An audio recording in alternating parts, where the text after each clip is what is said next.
Sa buhay natin, mayroong iba't ibang panahon.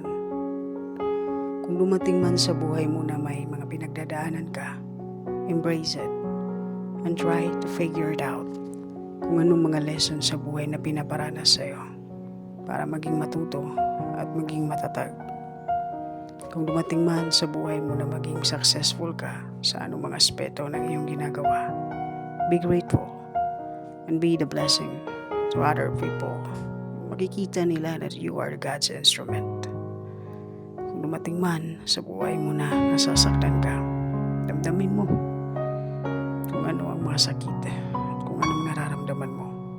Iiyak mo, magluksa ka. Kasi alam naman natin na lilipas lang ang lahat.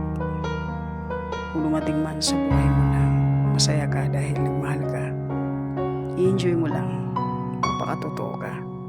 Kung anong nararamdaman mo, pakita mo kung anong nasa puso at isipan mo.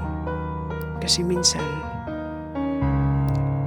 minsan lang dadaan sa buhay natin ng mga bagay na kahit kailan hindi mo na maibalik.